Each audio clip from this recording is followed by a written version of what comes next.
Bienvenue!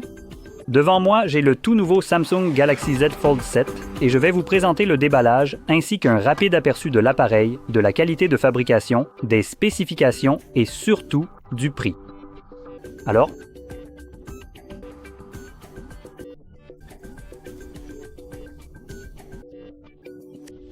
allons-y. Nous avons donc des languettes à tirer. Espérons que, pour 2000 $, elles fonctionnent comme il se doit. Et, eh bien, on dirait que Samsung a enfin trouvé la solution. Félicitations, il suffit d'un appareil à 2000 $ pour que vous puissiez réellement mettre une petite bande de plastique à l'arrière afin qu'il ne se déchire pas à mi-chemin. Bien joué. Quoi qu'il en soit, ci-dessous, nous n'avons rien de spécial. C'est toujours Samsung, ne nous leurrons pas. Alors, on reçoit des papiers et...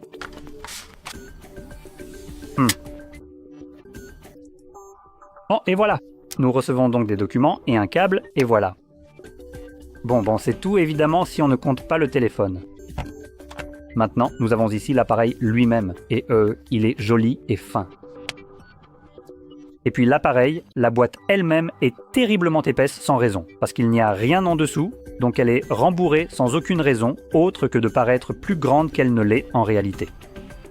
Il y a moins de la moitié de cette profondeur de la boîte qui est utilisée en ce moment. Génial. Bref, Oh d'accord, ça s'est juste en quelque sorte arrêté. Cool. Quelque chose à l'arrière? Non, nous l'avons ici. Ah. Maintenant, j'étais un utilisateur de Fold 5 ou 4, je ne m'en souviens pas. Et de toute façon, ce sont fondamentalement les mêmes conneries, donc j'ai une certaine expérience avec ces appareils. Maintenant, celui-ci est enfin une vraie nouveauté par rapport à ce à quoi on était habitué, et il a vraiment l'air super classe, je ne vais pas mentir. Ouais, il donne vraiment une bonne impression. 2000 $, c'est justifié? Non, je ne dirais pas ça, mais c'est un bel appareil. La charnière semble être une amélioration. Quand il est fermé et que tu commences à l'ouvrir, on dirait qu'il y a un ressort qui le pousse pour faciliter l'ouverture. Donc tu vois, ici il s'ouvre presque tout seul et ça le rend vraiment plus agréable à utiliser. Et il se verrouille très fermement en position complètement ouverte, donc c'est vraiment très appréciable. Maintenant, l'un des plus grands changements ici, c'est l'épaisseur de l'appareil. On peut voir que c'est vraiment fin, il y a à peine la place pour un port USB-C pour la recharge. Et même si on le compare au plus petit téléphone de Samsung, le S25, on voit à quel point il est incroyablement fin. Donc il y a une différence assez significative en termes d'épaisseur. Le Edge One pourrait être un peu plus proche en termes d'épaisseur, mais bon, cet appareil reste beaucoup plus fin. Maintenant, si on le plie avec précaution et qu'on le compare à nouveau attentivement, je vais juste le tenir délicatement comme ça pour que vous puissiez bien observer. Il est à peine plus épais que le S25, ce qui est vraiment remarquable et impressionnant pour un appareil de cette catégorie. Maintenant, évidemment, cela ne prend pas en compte les caméras, parce que si on prend en compte ces mastodontes ici, je suis presque sûr qu'à elles seules, elles sont presque aussi épaisses que le téléphone lui-même. C'est un peu inquiétant, ça. C'est bien de mettre en avant ton téléphone ultra fin, mais les caméras sont toujours là, elles ne sont pas genre détachables, donc techniquement le téléphone n'est pas fin. Techniquement, ça reste l'un des téléphones les plus épais du marché. Youpi. Bref, donc commençons par les spécifications des écrans et on va d'abord parler de l'écran externe, si je peux rapidement retrouver les caractéristiques techniques. Donc, on a affaire à un écran Dynamic LTPO AMOLED, taux de rafraîchissement de 120 Hz, Corning Gorilla Glass Ceramic 2, 6,5 pouces de diagonale avec une résolution de 1080 par 2520 pixels, ce qui nous donne une densité de 422 pixels par pouce. Donc ça, c'est pour l'écran externe. Les bordures ici sont encore, les bordures autour restent visibles. Si je le compare au S25, j'ai l'impression que cet appareil, laissez-moi juste activer le mode clair. J'ai vraiment l'impression que ce téléphone, oui, a des bordures nettement plus fines et il m'a coûté moins de la moitié du prix de celui-ci. Donc, pour ce qui pourrait être considéré comme un véritable sommet d'ingénierie, cela reste quand même un peu décevant, il faut bien l'admettre. les bordures sont encore plus épaisses que ce à quoi je m'attendais pour un téléphone à 2000 dollars, pardon, pas 100. Ça serait en fait, eh bien, sympa. Bref, maintenant, si vous le retournez, ou retournez-le, ouvrez-le, on a notre deuxième écran, et c'est un... Encore une fois, je peux le trouver rapidement. Écran de 8 pouces, et 1968 par 2184 pixels, 368 pixels par pouce, écran pliable, dynamique LTPO AMOLED, taux de rafraîchissement de 120 Hz, HDR10+, et une luminosité maximale de 26 ou 2600 nits. Maintenant, cela dit, l'écran ici va, je crois, être plus lumineux que celui de la couverture, même si ce n'est pas vraiment précisé. Il a évidemment une résolution plus élevée parce qu'il est plus grand et une qualité bien plus médiocre en termes de durabilité. Maintenant, peu importe comment on l'appelle, le plastique reste du plastique, peu importe comment on l'habille. Et ici, vous avez toujours un écran en plastique. C'est mou. Vous pouvez utiliser votre ongle pour le rayer facilement. Évidemment, encore une fois, si vous allez dans les réglages, ils vous diront de ne rien mettre ici, parce que c'est aussi fragile que l'ego des Américains de nos jours. Enfin, probablement pas les Américains, ce serait sans doute plus juste de parler des Britanniques. Ici, puisqu'ils veulent littéralement se débarrasser de la liberté d'expression, parce que Dieu nous préserve de froisser leur ego. Donc ceci est encore plus fragile que ça. Et Samsung aussi, pour 2000 dollars, a décidé de ne vous offrir qu'un seul remplacement d'écran, car le film qui recouvre ce téléphone, commencera à se décoller après un certain temps. Maintenant, combien de temps cela va-t-il prendre? Je n'en suis pas sûr. Pour moi, quand j'utilisais le Fold 4 ou le 5, peu importe lequel c'était, il m'a fallu environ 6 mois avant qu'une bulle d'air n'apparaisse juste ici en bas et que je doive le faire remplacer, ce qui était gratuit. Maintenant, je crois qu'à l'époque, vous étiez simplement couvert tant que l'appareil était sous garantie. Maintenant, vous obtenez simplement un remplacement gratuit et celui-ci vous coûtera 50 dollars. Tu te moques de moi, Samsung? Cet appareil coûte déjà 2000. Quoi? C'est que tu vas me dépouiller de tout? Alors, ouais, c'est... J'aimerais aimer cet appareil, mais Samsung ne me facilite pas la tâche.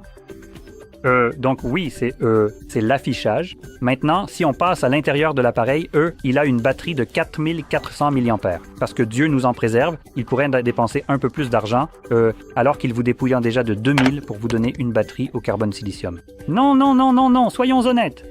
Le lithium-ion est toujours beaucoup moins cher et c'est pourquoi nous avons une batterie de mauvaise qualité de 4400 mAh au lieu de 5000 comme par exemple celle d'Honor avec un téléphone à peu près de la même épaisseur. Génial. N'avez-vous pas l'impression d'avoir acheté un appareil haut de gamme qui n'utilise pas les meilleurs composants? Maintenant, ça ne s'arrête pas là. Ça devient encore plus insultant. La vitesse de charge pour cette batterie pitoyable n'est que de 25 watts. Je vais laisser ce silence planer un instant pour que ça ait le temps de bien s'imprégner. 25 watts de vitesse de charge sur le câble. Si ça ressemble à une vitesse de charge pourrie, c'est parce que c'en est vraiment une. Littéralement, n'importe quel téléphone à 100 dollars, qui est vraiment le bas de gamme, le fond du panier, peut se charger à cette vitesse, voire plus rapidement. Ici, on parle encore d'un appareil à 2000. Alors, oui, on a la recharge sans fil, mais si vous espériez que ça allait charger un peu plus vite, comme le font par exemple les OnePlus, non, détrompez-vous. C'est toujours 15 watts. Donc, la vitesse de charge ici est juste... comme Samsung continue de nous insulter avec ça, c'est insultant. Maintenant, au moins, le processeur ici est la caractéristique qui se démarque, c'est le Snapdragon 8 Elite. Alors, c'est une caractéristique qui se démarque parce que c'est le meilleur qu'ils puissent mettre, mais mon Dieu, s'ils avaient décidé de mettre un Exynos dans un appareil à 2000 dollars, j'imagine qu'ils auraient fait faillite un peu plus vite, parce que ce serait un choix absolument insultant. Donc, au moins, on a le processeur attendu ici. Maintenant, on a entre 12 et 16 Go de RAM et, dès le modèle de base, on a 256 Go de stockage avec 12 Go de RAM. Vous pouvez aller jusqu'à 1 Teraoctet avec 16 Go de RAM, mais ne vous inquiétez pas, ce ne sera pas 2000 dollars. Ça vous coûtera probablement 2500 dollars. Je n'ai pas vérifié et honnêtement, je n'en ai pas envie. Maintenant, toutes ces options, stockage RAM, seront équipées d'un stockage UFS 4.0, ce qui est plutôt bien. Maintenant que c'est dit, en ce qui concerne les appareils photo, Je ne peux même pas appeler ça une bosse. Bump est de bon goût. Ce n'est pas le cas. Alors peu importe comment vous voulez appeler ça, l'abomination du dos, cette croissance cancéreuse qui est sur le téléphone, abrite un objectif de 200 mégapixels avec une ouverture f1.8, un objectif de 24 mm de large, alors... Excusez-moi? Un 10 mégapixels? D'accord. 10 mégapixels f2.4, 27. Oh, un téléobjectif de 20,67 mm et un autre appareil photo incroyable, un objectif ultra grand angle de 12 mégapixels f2.2 de 120 degrés. Bon, quoi qu'il en soit, avec ces caméras, vous pouvez faire du 8K à 30 images et du 4K jusqu'à 60. 1080p jusqu'à 240 au ralenti et si vous décidez de le baisser encore plus, 720 vous donne 960 images par seconde, encore une fois au ralenti. Cela prend également en charge le HDR 10 bits et ou HDR10+. Ensuite, on a une autre régression pour plus d'argent. En fait, il y a deux régressions dont je n'ai même pas encore parlé. Alors commençons, en continuant avec les caméras. Ici, nous avons un autre capteur de 10 mégapixels f2.2. Je crois que c'est le grand angle. Je peux me tromper cependant. Donc l'un sera le capteur grand angle et puis un autre, qui est celui-ci, sera un ultra grand angle, encore un 10 mégapixels. Encore une fois, 4K 60, 1080p 60, et comme vous pouvez le voir, on voit la caméra ici. Donc c'est la première régression dont on peut parler, à savoir la caméra qui n'est pas sous l'écran. Maintenant, je suis fermement convaincu que, bon sang, si vous avez déjà autant d'appareils photo sur votre téléphone, vous pouvez littéralement vous passer de la caméra intérieure. Je m'en fiche complètement. Si je veux prendre un selfie, je peux faire ça et utiliser celle-ci. Ou je peux faire comme ça. Bon, pas pour l'instant, mais une fois le téléphone configuré, vous pouvez en fait utiliser ce téléphone ou cet écran pour utiliser ces caméras. Donc, avec cela en tête, cette caméra n'est qu'un simple gadget, franchement. Elle n'a absolument aucune utilité réelle. J'étais donc très content qu'elle soit sous l'écran parce qu'au moins, ça me donnait une vue dégagée sur tout l'écran ici. Maintenant, je tiens à souligner que, sur la version précédente, au lieu d'améliorer ce truc, Samsung a juste décidé de continuer à proposer la même merde pendant 3 foutues générations, je crois, voire plus. C'était la caméra sous l'écran qui n'a absolument pas évolué. J'ai aussi utilisé, pendant un certain temps, le ZTE, pas le Red Magic, c'était le Nubia Z70 Ultra. C'est un téléphone qui a aussi une caméra sous l'écran, et ce n'est pas un téléphone pliable.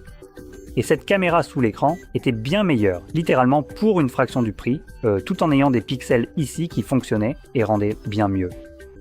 Sur Samsung, lorsque j'utilisais le Fold que j'avais, ces pixels étaient visibles. Ils étaient littéralement comme saupoudrés là. Vous pourriez les compter, car vous pourriez les voir tous séparément. C'était donc de véritables conneries. Et Samsung a décidé de ne pas l'améliorer. Non, non, non, non, non. Ça, c'est... Nous attendons trop. Ils ont décidé de s'en débarrasser complètement et de nous donner la version la plus nulle, c'est-à-dire une simple caméra avec un trou dans l'écran, comme si on n'en avait pas déjà une ici, n'est-ce pas? Ou pas assez de caméras.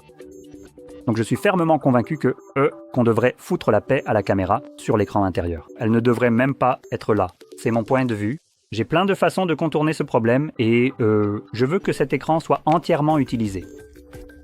Donc c'est simplement mon approche. Je sais que beaucoup de gens, pour une raison ou une autre, sont de cet avis. Et je ne sais pas si c'est juste la plupart des testeurs qui râlent parce que, oh non, l'une des caméras ne donne pas une aussi bonne qualité que les autres. Il y a d'autres problèmes dont ils peuvent se plaindre. Celui-là n'en faisait pas partie. Donc si vous avez un problème avec la caméra intérieure, devinez quoi? Il existe littéralement 4 autres caméras que vous pourriez utiliser. Mais vous avez choisi de ne pas le faire. Vous avez choisi de vous plaindre de celui-ci et maintenant vous l'avez. Vous avez également un trou percé sur l'écran intérieur. Génial.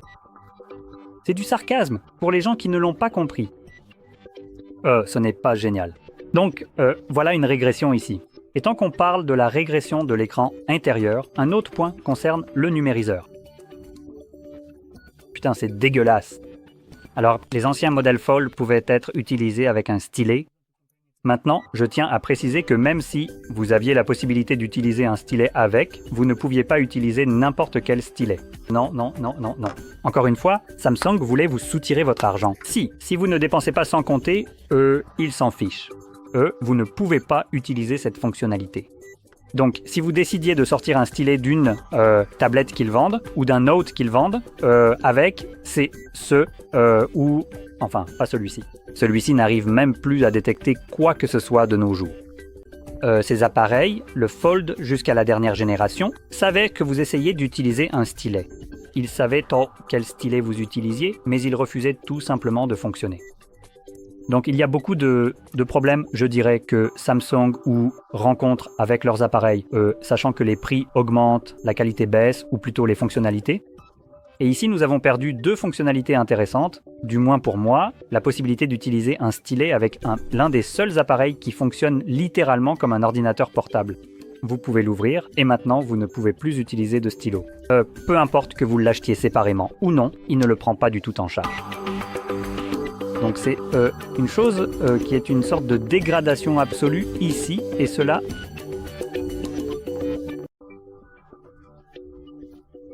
Ah, c'est incroyable! Génial. Je peux littéralement mettre mon doigt ici. Génial. Ok, donc c'est essentiellement l'appareil pour environ 2000 $ américains. Et si vous aviez littéralement de l'argent à jeter par les fenêtres, je me sentirais quand même un peu désolé pour vous si vous achetiez cet appareil, parce que c'est tout simplement trop cher et qu'une marque comme Honor propose à peu près la même chose pour un prix inférieur, même si c'est un appareil qui a quelques années maintenant, donc il n'aura pas un processeur aussi performant. Mais si je cite d'autres appareils de ce genre, ce n'est pas parce que je recommande de les acheter. En fait, j'essaie simplement de souligner à quel point c'est insensé que Samsung essaye constamment d'augmenter le prix. Ils ont supprimé des fonctionnalités et ont décidé de facturer 200 $ de plus pour ce téléphone. C'est complètement dingue. Le prix est tout simplement du grand n'importe quoi. Ce téléphone n'est pas 2 fois meilleur qu'un Note.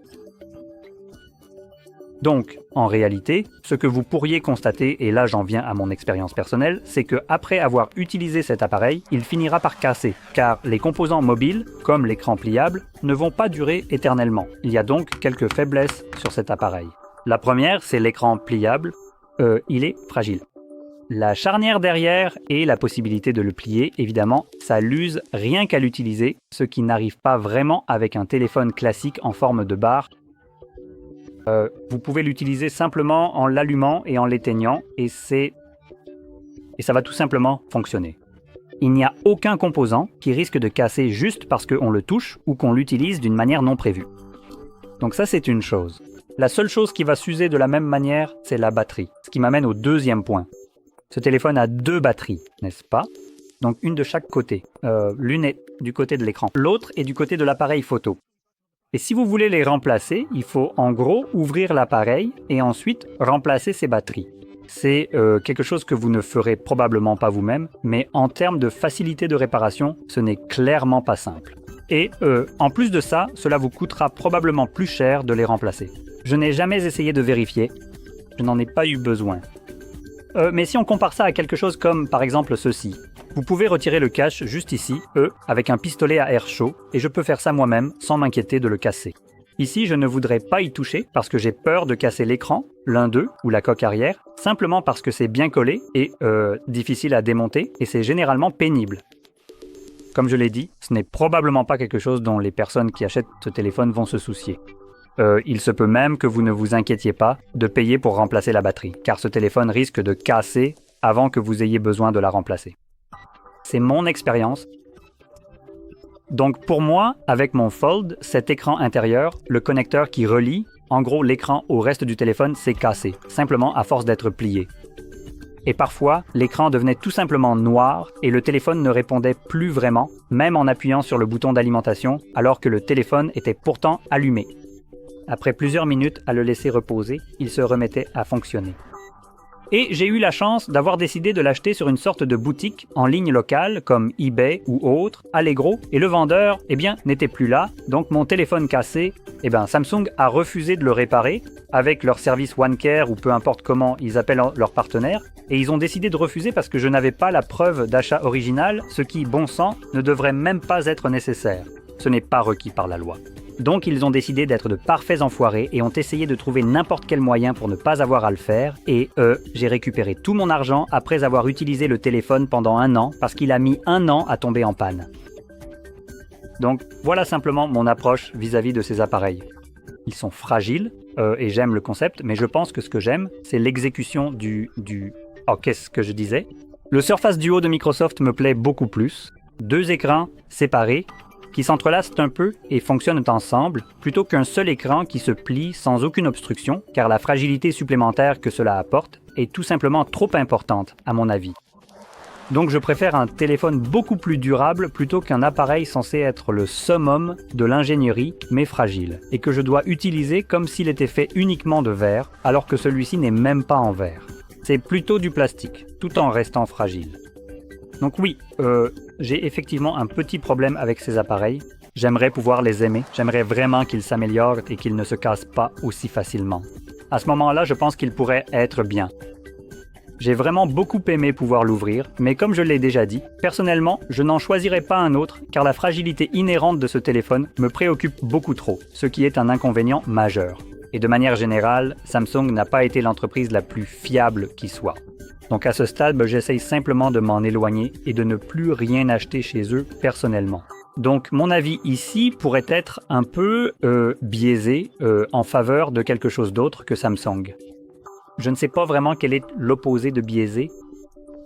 Donc j'ai une opinion négative sur Samsung en général, tout simplement parce que la plupart du temps, tout ce que je possède jusqu'à présent finit par casser et la plupart du temps, ce n'est pas de ma faute. Voilà, c'est à peu près tout. C'était un petit coup de gueule, mais j'espère que vous pourrez en tirer quelque chose de mon expérience et arriver à une conclusion ou une décision. Dans tous les cas, si vous avez trouvé cela utile, n'oubliez pas de liker, de vous abonner et merci d'avoir regardé.